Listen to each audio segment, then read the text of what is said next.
Our name is Ghosts Want You Dead.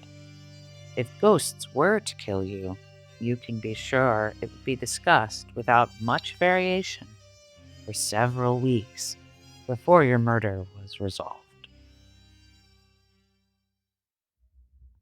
Hello, I'm Matthew. Hi, Matthew. I'm Rebecca. Nice to meet you. Howdy ho. How? We have reached episode 100 of the show. That's exciting. Oh, that is exciting. Party us.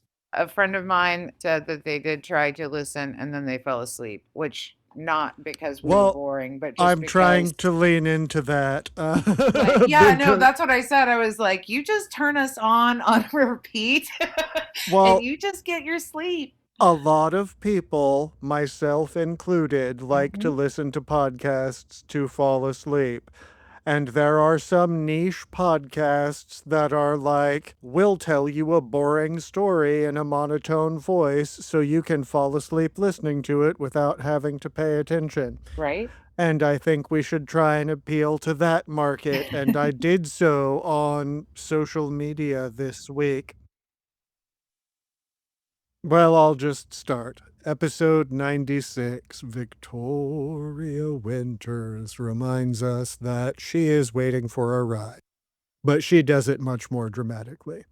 Roger arrives to collect her, and she is so flustered with terror that neither of them can stop stumbling over their lines. They both stammer their way through the entire conversation. It's true. And Roger has come to save the day and his own neck. In the car, Vicky is explaining what happened last week with Blair and having the matching pin to Burke and blah blah blah the pin. Roger encourages her to not mention the pin to anyone, especially the police and also Liz. Vicky is puzzled when Roger doesn't want this information to get out since it is incriminating about Burke and he has such a hate boner for Burke. You would think he'd be like, sweet, let's go tell the cops and get him put away.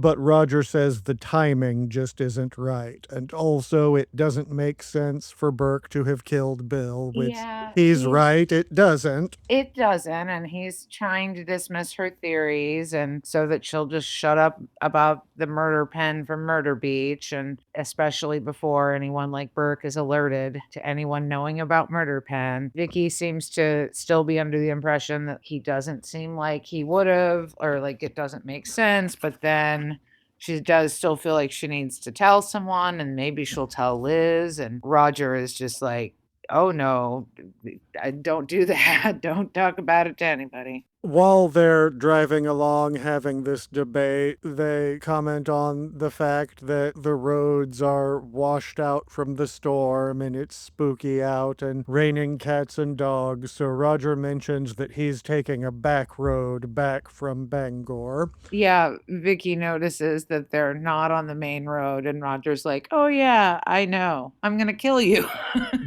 At least that's what I was thinking in my head. We're going down a dark and creepy side road where we throw all our little governesses. That was where I thought that was going to go, and I guess that's what they wanted you to think, but Well, I didn't think that in this instance because Vicky is on his side now and also thinks that Burke is evil at the moment. So now would not be the time for him to kill her unless he just wants to not have her mention the pin at all. well, But sure. I think that even though she seems to be on his side, I think that he is under the impression that her having anything to do with all this with the pen is a mistake, which he's right. Like he'll get in trouble for it. back at Collinwood, Liz is descending the stairs into the foyer and she's in her fancy robe with her hair down. She looked real pretty. I do like the contrast between Liz all done up and looking severe with her hair up and her matronly suits that she wears during the day, and then her pretty nightwear. Yes, she gets her serene beauty sleep. So, anyway, she's there, and Sheriff George, knocks She's on the always door. there. She's been there for She's been 20 there for years. 20 years, and Sheriff George comes over to use the phone because his car has stalled out. He comes in to hang out with Liz, who does look very pretty in her dress, and she goes to make tea or coffee and is thinking, "Oh, I've seen this porno." Like, he rolls up and is like, "Oh, my car in the wind and the rain," and They would make a cute I couple. thought that, like, I thought they would, but I don't think either of them actually are trying to go for that.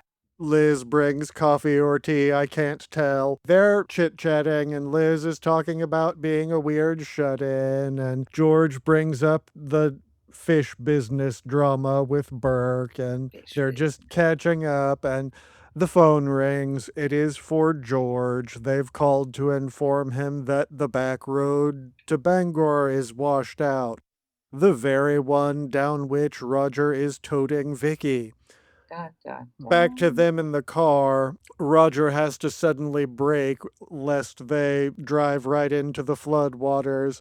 And I was very amused by the two actors miming the car has come to a sudden stop gesture. Like they both lean Yeah. forward real dramatically, but not at the same time. Yeah, no, it was not well It's like choreographed. It was funny. Roger wanders out in the storm on foot to first wade into the flood and see if they could get the car through, but they can't. So he wanders down the road to see if there's anywhere for them to take shelter. And there is. He finds an abandoned shack for them to hole up in. The car won't start, so they can't drive. They leave on foot, and Roger is being a gentleman and holds the umbrella for her to get out into the rain. And he leaves a note for anyone who might come looking and teases her about seeing ghosts, suggesting, well, who knows, maybe old dead Bill will come save us.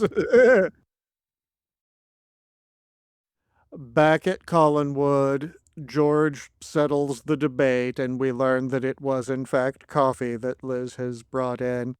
He's taking his leave, but he asks one more time, everybody's here and safe in bed, right? Nobody's out in the storm or anything, and Liz confirms this, not knowing that Roger has gone out to retrieve Vicky.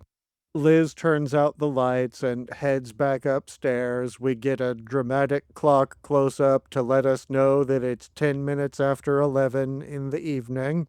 Vicky and Roger arrive at the abandoned shack and they start to make themselves comfy. Roger lights a kerosene lamp that was there and they start to make a fire, and Roger is awkwardly flirting, and Vicky reminds him that he is still married. They talk about David being weird and Burke being weird and David and Burke being weird together. And in these moments when they are being friendly, Roger and Vicky also have more chemistry than Burke and Vicky. It's true. You have mentioned many times how you don't think Vicky and Burke have any chemistry, I don't. and I do I have thought that they had, but in this episode specifically, I felt like Roger and Vicky had a whole lot of chemistry, like, and that was weird to me, but, like, I was like, "Oh, no, they really do have more chemistry than old Burke and Vicky." So, But I think she has more chemistry with almost everyone than she does with Burke. With Carolyn, with Liz, with yeah. Roger, with Joe, with Frank, with fucking Sam. Roger tries again to persuade Vicky to leave Collinwood, and they talk about the manslaughtering again, and Vicky is wondering why Burke would have killed Bill when he was the one trying to help him get the manslaughter conviction overturned. And Yeah, and Roger tries to spin that somehow where, like well, it does kind of make sense, the sure. excuse that he offers. Roger says that it was all because of professional jealousy, because you see, Roger has only been back in town for a couple of months, and before that, he lived elsewhere, and Bill was in charge of everything at the fish business after old Gordon, Ned. Ned. Old Ned quit when Liz wouldn't marry him. That's when Bill took charge of everything. But then Roger comes back to town and has to have a job. So Roger thinks that Bill was jealous because he was usurping his territory at work. And Roger again wants to make sure that Burke doesn't know that she is on to him or knows anything about the pen, and makes sure again that Vicky won't mention the pen to anyone, especially the police. Ever, ever. Secret pen. And then he shakes her and calls her a little idiot. Yep. We get a lot of gross old dudes screaming at and shaking young ladies on They this like to do show. that on the TV shows and in real life. Sheriff George breaks up the party while Roger is yelling at and intimidating Vicky, but George doesn't seem to notice or care. He does ask her what's wrong, but she denies that anything is. Yeah, she's like, "No, it's fine. Let's just get the heck out of here." Roger blows out the lamp to an ominous musical sting. End credits. Episode 97. Victoria Winters reminds us that she's scared of Burke now. And she also told Roger about it. Vicky wanders forlornly down the stairs to join Roger, Liz, and Carolyn, who are already assembled in the drawing room. Roger is being real chipper, but nobody else is. Vicky is in trouble with Carolyn and Liz, and Carolyn is pleased that Vicky is in trouble. Carolyn is continuing to be an absolute vicious cunt. Like, that's just she's like, "It's me now. That's who I am." For Well, 5 more minutes. Liz dismisses Roger and Carolyn so that she can yell at Vicky privately, and the score is very dramatic, and Liz closes the double doors to the drawing room and leans up against them dramatically, and they square up like it's about to really go down. Opening credits, and then it's not even really a fight. They talk calmly. She's not even really yelling at her now. She's just kind of like, "Well, why did you do that? And why didn't you talk to me about it?" And she's like, "You're always fucking cagey and weird." And she's like, "Well, fair, but." Liz is mad that Vicky went to talk to the Garners, but Vicky explains why, and Liz says that she remembers B. Hanscom and she didn't look anything like Vicky, but we don't buy that. And so Liz is like, "Well, why didn't you just ask me instead of going behind my back like that?" And Vicky is like, "Well, because you are a clearly lying old bitch." And Liz is like, "Did you bang Burke in Bangor?" But then they make up after hurling accusations at one another, and everything is fine, I guess. Sure, yeah, they patch it up pretty quick. In the foyer, Roger and Carolyn are gossiping about why Vicky may have summoned Roger for a ride, and Roger implies that he and Vicky are gonna bang. Maybe that's why. It cracked me up so hard because he was like, "Well, I'm not everyone's Uncle Kitten." Like, "I know you wanna bang me, but I'm your uncle, and so it's forbidden. But Vicky, I'm not Vicky's uncle." Old Roger, he ain't everybody's uncle. It was just very sleazy how he said it, and I loved it a bunch. I would say he could be my uncle, but I am older than him. I'll be his Well, uncle. you'll be his uncle. Roger has his moments for me where I'm like, "Yeah, I think the actor is hot. I do yeah, not I think the do." character is hot. No, the character is well, actually, I will say sometimes I kinda love an impish man, like. Vicky emerges and Roger goes in to see Liz. Carolyn sort of tries to play matchmaker, maybe, like she's excited at the idea of Vicky banging Uncle Roger, who is also Vicky's uncle. Carolyn is maybe trying to play matchmaker, but then immediately returns to her regularly scheduled bitchery.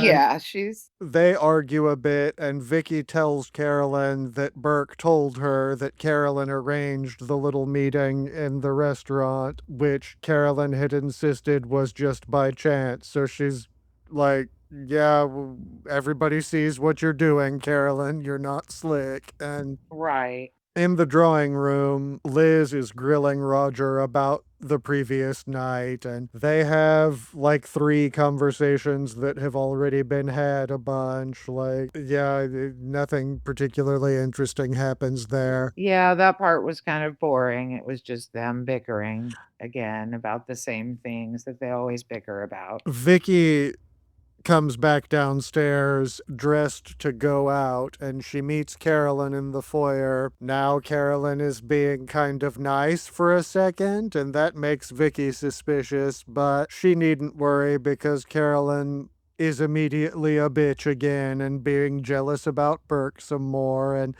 Vicky gives a bit back. I can't remember She does. exactly what she says, but Carolyn is saying something about, like, well, maybe you should consider how your actions reflect on this family. Your actions don't have any influence, or I forget how she said it, but it was I don't think it was any more sophisticated than that. I think she just said, like, oh, and your actions don't reflect on anybody. Carolyn doesn't like it when anybody fights back, so just like her mom, she just retreats and runs up the stairs. Roger wants to know where Vicky is going, but she's also kind of tired of his shit and is like, out, I'm going out.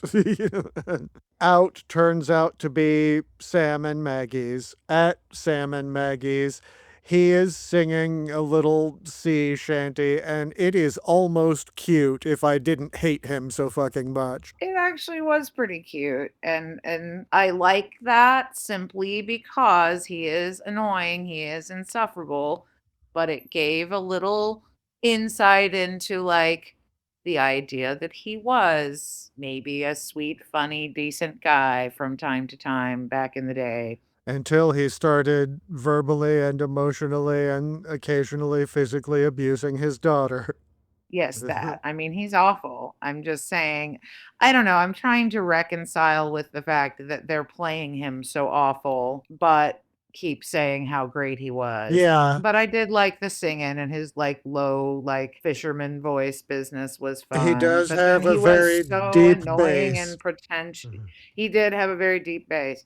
He was annoying and pretentious to her the entire visit, though, and Well, Sam informs Vicky that Maggie isn't there when she knocks on the door, and she says that that's fine. She's there to see him. And then he flirts. It is gross. This whole show is just gross old men constantly being creepy at Vicky, and also sometimes Carolyn, but Carolyn is into it most of the time. So yep. Vicky really just came to see the painting again, and Sam doesn't remember any Hanscom that worked at Collinwood. They talk a bit about local history, and he reveals that he came from Connecticut, which maybe explains the whole pretentious thing.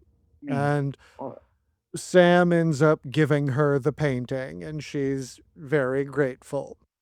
Back at Collinwood, Liz is pacing the drawing room dramatically before dramatically looking out the French windows. Roger comes in and Liz explains about how Daddy Garner called to snitch on Vicky for snooping, and Roger also doesn't remember Hanscom the butler. Liz is being cagey and weird about things like she always is. So How she at rolls. this point, it seems pretty clear that Liz must have gotten knocked up by the butler however many years old ago Vicky is. I'm a little unclear Right. on that. I think she's supposed to be about 20 maybe, and Carolyn's supposed to be like 17 or 18. Yeah, so she was the secret butler love child, and she got sent away. Anyway, they're talking about that, but Vicky interrupts with the painting in hand and she shows it to Liz and Roger.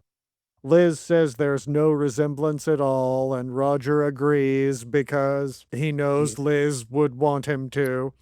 Yeah. But then Carolyn comes in and sees the painting and just He's thinks like, it's "Oh, a you got a portrait done." yeah. Yeah. And it does look exactly like It Vicky. does, and my favorite part of that entire interaction is after Caroline says it, Carolyn.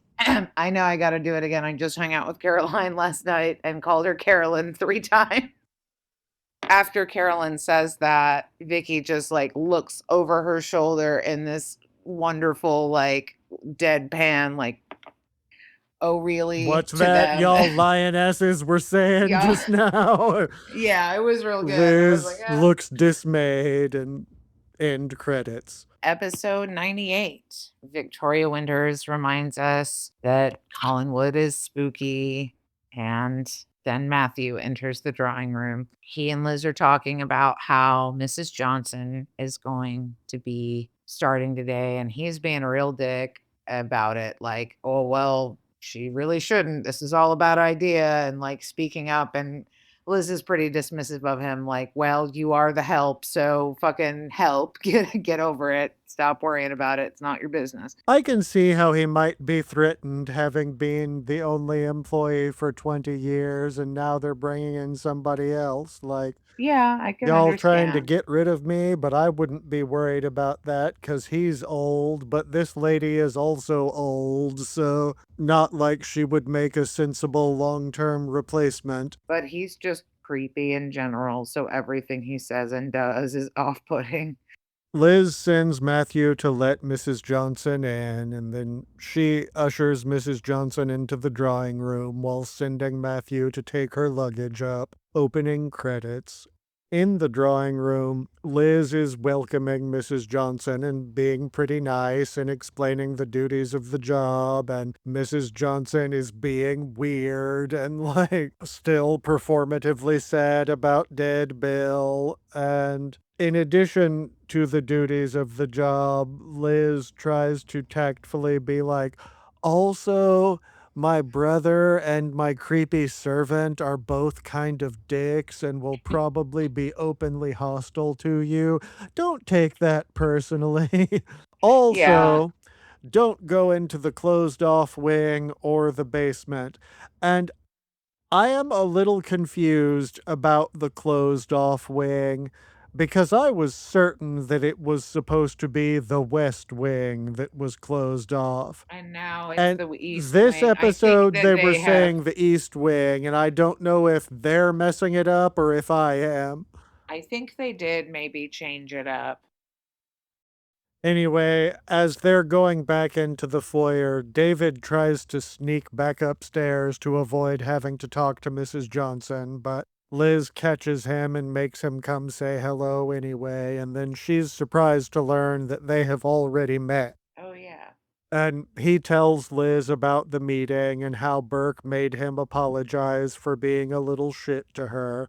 David is eager to sick the ghosts on her. If I had ghosts, I would probably sick them on people. Liz just rolls her eyes at this, and David creeps creepily back into the foyer and then returns to the drawing room with his crystal ball and scares Matthew. And it's funny because they're like, no, I'm the creepiest person in this house. No, I'm the creepiest person in this house. It was a bit of a creep off. That's funny. David asks Matthew if he likes Mrs. Johnson, and David himself isn't sure, like, well, she looks mean, but Burke, who I am obsessed with, likes her, so maybe I should be nice to her. And Matthew tells David that he has to be nice to her on account of Liz. And speaking of Mrs. Johnson, she comes in with lunch on a tray for David, and he's excited at being waited on like a little rich boy. He's like, usually I just have to go eat in the kitchen. She's made him his favorite lunch, and it seems like, well, maybe they are going to get along. And She is curious about his His crystal crystal ball, ball, yeah. and she's trying to ingratiate herself to him and is like, "Oh, you're a creepy little kid? I was also a creepy little kid." She was talking about how, like, she had secret rooms in her creepy old house or whatever, and he's like, "I have secret room." Like, "What? And she's Wow." like, "Oh, you don't say. Tell me all about them, and if Yeah. you could draw diagrams, that would be cool too." Exactly, where are your secret passages? David tries to scare her about ghosts, and Matthew is eavesdropping on all this from the hallway and comes in and sends David into the kitchen to eat because he says he's making a mess. And then Matthew warns Mrs. Johnson that she doesn't need to be asking questions like that. Yeah, and she's a little combative with him too, and is like, "The real mess is this bullshit that you left all over the fireplace that I'm gonna have to clean up." And they sort of have a servant off a little bit. We get another dramatic clock close up, but I didn't catch what time it was this Also, I time. wasn't sure why we were that I is to guess be just to seen later. establish that it's getting late and they're closing up the house for the night. And Liz closes the window and sort of shivers and hugs herself against the cold a little bit. And then she sits down and opens a book. Matthew comes in shortly after that and she dismisses him for the evening and is like, "Okay, you go on home. We're all going to bed. You can lock up for the night." And he snitches on Mrs. Johnson for asking questions and warns Liz that he doesn't trust Mrs. Johnson and neither should she. They say goodnight, and Liz heads on back upstairs as the clock chimes, and it sounds like it's midnight from the clock chimes, and we get a spooky music cue and come back to the clock as it is striking 3 a.m., and we see Mrs. Johnson creeping down the basement stairs, and She's like Vicky in the first episode, creeping around trying to figure out where the secret things are down there, and then David jump scares her out of a little box he's hiding in like he likes to do. he's hiding in a crate and grabs her hand and scares her, and But is awfully perceptive about the situation and is like, "Oh, you're friends with Burke and you're here to spy for him, right?"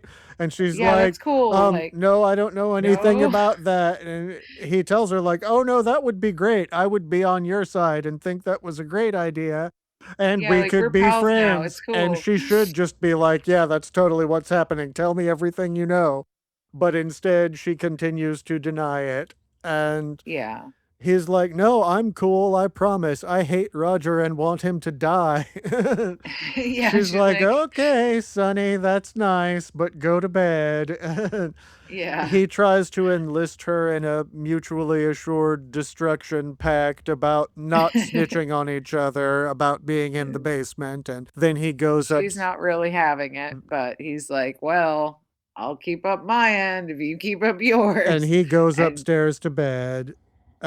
The ghost begins to sob in the locked room, real kind of like that, kind of like how back I mean, doesn't sound I did remarkably think to different. myself when hearing the sobbing ghost, when she's all, "Who's there?" I'm like, "It's me on a Tuesday in the bathroom, taking a taking my moment." But yeah, the ghost is making all manner of ghostly wailing sobs, and she realizes that it's coming from this room that is padlocked, and she's like, "The fuck?" And And she she goes gets the and hell out of Dodge. checks the lock again, and it's still locked, and she runs away, and end credits. Episode 99, Victoria Winters, reminds us that Mrs. Johnson is now at Collinwood and she is nosy. Speaking of, Mrs. Johnson enters the drawing room and shuts the doors behind her, real sneaky looking, and one assumes, oh, she's about to rifle through all the drawers or something, but But instead, she's just gonna call Burke. yeah, she's arranging a meeting and doesn't want to talk about it on the phone, but then does anyway and tells him she's seen a ghost. Yep. Opening Dun, dun, credits. dun. Burke is awfully surprised to hear about a ghost. Carolyn comes in and catches her on the phone, so Mrs. Johnson fakes making a doctor's appointment, and Carolyn is similarly excited to be treating like, or to be being treated like a spoiled rich kid, and the coffee has already been made and set out for her. Vicky comes in and Mrs. Johnson offers breakfast, but nobody's interested, and she says, "Oh, well, don't mind me, I'll just dust," which is code for "I'm going to listen to every word you say." So Vicky is asking Carolyn where she went last night. She just says, "Oh, well, I went to the movies by myself," and she's being a bitch again. And Vicky's like, "Oh, you didn't have to go by yourself. I would have gone with you." And she's like, "Yeah, I know you would."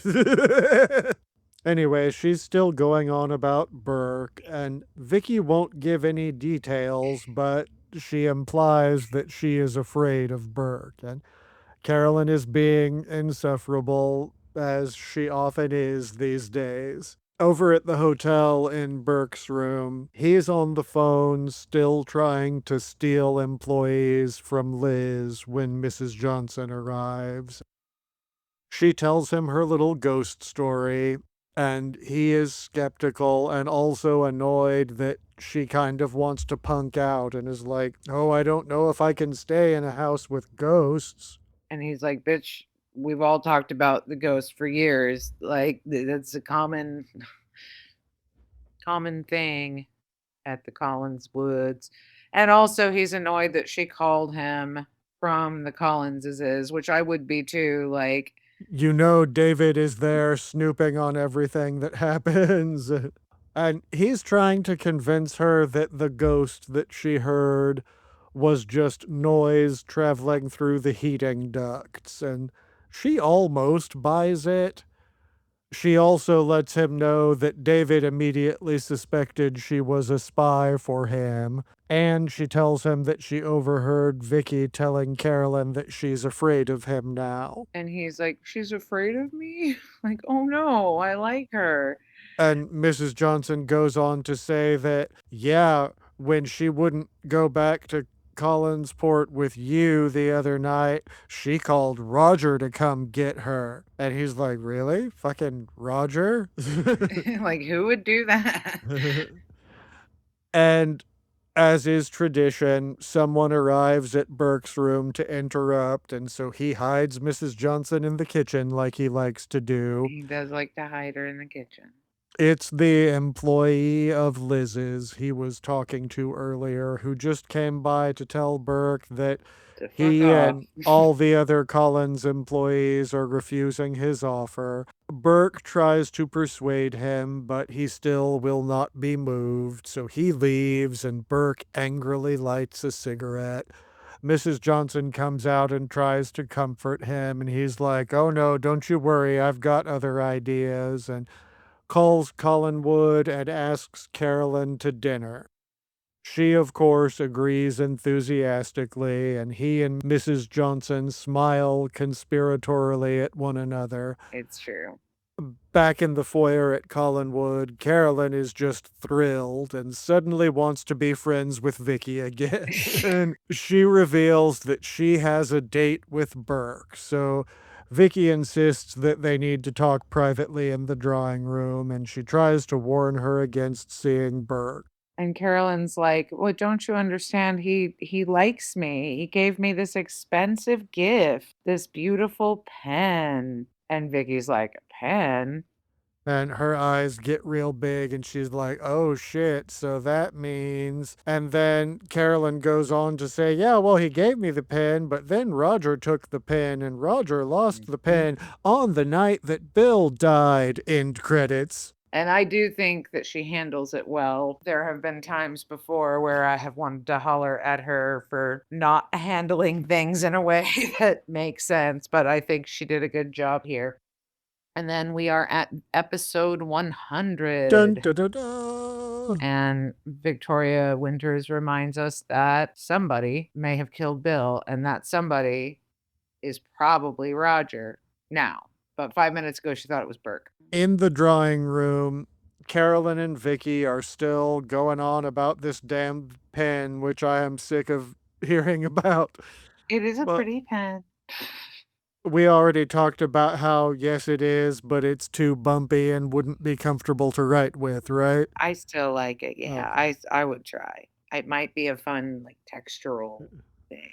Well, Carolyn reiterates that the pen has been missing since the night that Bill died. Opening credits. Carolyn wants to know why Vicky would care so much about this pen, and Vicky's just like, oh, because it seems to mean a lot to you, and we're friends.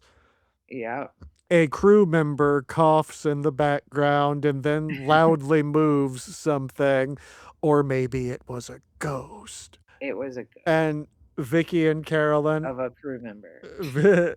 didn't we make that joke already? I The didn't la- think we I had. think we did I last don't know, time I'm that old, I happened. might be I might be recycling bits. That's okay. That'll just be what we say when I know like later on we're going to see some boom mics and like I know there are some scenes in which crew members are actually visible. No. No, I mean, I've seen some boom I have pointed out, like, I think there was a boom mic in one of the early episodes, and I It was like, wasn't "What is the that?" mic, But it was the shadow of the mic. yeah, it was the shadow of the Yeah. mic.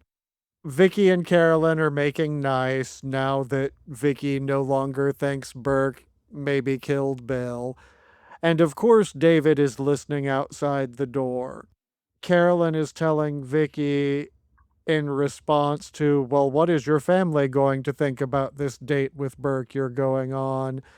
Carolyn tells her, well, I'm just not going to tell Liz or Roger. And she asks Vicky that she also not tell. And Vicky doesn't exactly agree to this. She says, well, I'm not going to make an announcement of it, but she clearly means like, if I'm asked, I'm not going to lie for you. I'm just Yeah. not going to volunteer it. But David enters and says that he's going to tell and that in a if I can't have him, no one will way says that if he can't see Burke, then Carolyn can't either. So he's going to tell Roger. During this, Vicky, while she's distracted, asks, hey, Carolyn, can I borrow your car real quick? I have a couple of errands to run, like going immediately to talk to Burke, which would make you incandescent with rage. And Carolyn's more concerned with little David's antics, so she's like, yeah, sure, the keys are in the car, go for it. Yeah, and I mean, I appreciated that she didn't fuck around and trust the Collinses, and, like, in the beginning, she tells people what she's doing. Now she's like, "I have to be sneaky too because these people are crazy." So, I was proud of Vicky for learning her lessons. She goes off to see Burke to be like, "Hey, I thought you were a murderer, but it's Roger." She gets to Burke's hotel room and comes in and pretty quickly cuts to the chase and says she thinks Roger may have killed Bill. And she explains about the pen. And at first, he's a little sore that she thought he might have killed Bill, but he gets over it pretty quickly and is like, well, I guess that makes sense then why you wouldn't want to ride back home with me. Yeah, he seemed hurt by it for a minute, but then was like, "Well, I mean, understandably, He's pretty gung ho and he's like, cool, well, where's the pen? Let's get it and go to the cops right now. let's go. This is what I've been waiting for." Yeah. And she's like, oh, about that, it went missing days ago, and I thought David stole it, but I guess now Roger probably stole it. And she tells Burke how insistent Roger has been that she not mention the pen to anyone, especially the police. And They go back and forth a while because he's like, "Well, we should talk to the police and you could at least tell them." And she's like, "I don't know that they're going to believe me because I don't have the pen. And also, I don't know what time Roger left." And he's like, "Well, you should still go." And like, she's arguing about it back and forth with him. well, yeah, he's trying to convince her that, oh, this definitely means that Roger killed Bill, which she concedes, like, well, yeah, it makes it look that way, but it doesn't prove it. All it proves is that Roger was on that beach sometime. We don't know when. You know, it would be different if they had found the pin on the body, but Sure. like with not physically having the pin, this doesn't prove anything, and the cops are gonna be like, okay, well, what do you want us to do about it? Yeah, I mean, I get her reasoning as to why she doesn't feel super compelled, but I do think that she goes from being like, I think Roger did it to, well, maybe he didn't do it, and she sort of, isn't sure enough to try to go to the cops. Well, I would do things differently if I were Vicky, but Yeah, I don't I'm know. I not. think if I were Vicky, I would just go back to the damn foundling home like everyone has been telling Same. me I'm since I'm day just like, one. I would be over all these people and their business. Go marry that nice baby boy Garner and leave all the chaos. Well, back at Collinwood, Roger comes into the foyer to find David waiting to snitch on Carolyn for going out with Bert. At first, Roger isn't interested in any of David's shit and tells him as much, like, I don't have time for your bullshit right now. But he finally gets to the point that while Carolyn is going out with Burke in secret, she's made secret plans. And so Roger runs up to investigate, and David looks real pleased with himself. Back at the hotel in Burke's room, Burke is clearing up with Vicky what exactly does Carolyn know or not know. They have the same conversation they just had about Vicky not being sure beyond a reasonable doubt that Roger did kill Bill. She does agree to keep quiet and continue to search for the pen or any other evidence. And they say something about, like, well, do you think Carolyn will tell Roger that she told you about the pen? And they both are like, well, we don't see why she would. Like, how would that come up? And so That is exactly what is happening back in Carolyn's room. Where are they? Okay, I couldn't remember where they were. in the But yeah, foyer, David had snitched on her, and then that's Roger right. ran upstairs to confront her. So they're in her Yeah. room. But yeah, that is exactly what they are doing. Carolyn is telling him about it, and Roger's like, oh shit. Well, Roger forbids her from seeing Burke, and she's like, you can't forbid me from doing shit. You're not my Yeah. father. And she's continuing to hold up dresses and get ready for her date. And Yeah, she's gonna go get her some Burke. she goes on to explain, I'm not sure exactly why, that she had told Vicky about the pen. It comes up because he's about to launch into the reasons why she shouldn't go out with Burke. And Carolyn's like, save your breath. You're going to say the same shit that Vicky just said to me. And then when I told her about how Burke gave me that expensive pen, she changed her tune. So Roger is immediately like, Oh shit. oh dear, I've been caught. And he gets all quiet and is scared and is very concerned. And then there are suspenseful string tremolos right before the end credits. Other than like the last kind of episode there wasn't a whole lot going on. I mean, it has been some rehashing. I am enjoying it still, though. I'm just ready for more of the spooky. But Carolyn's bitchery will get me through any day. Like, that girl is wild. Well, some fun stuff is gonna start happening next week. I do like that. I'm excited.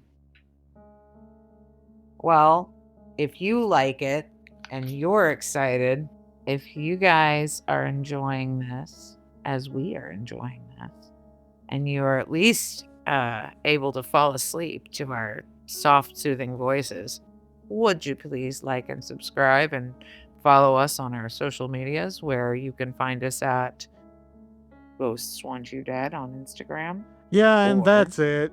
yeah, We're not gonna fuck with TikTok now that it. yeah, fuck Yeah. TikTok. Yeah, I think. Yeah, Okay. we done? Okay. Well,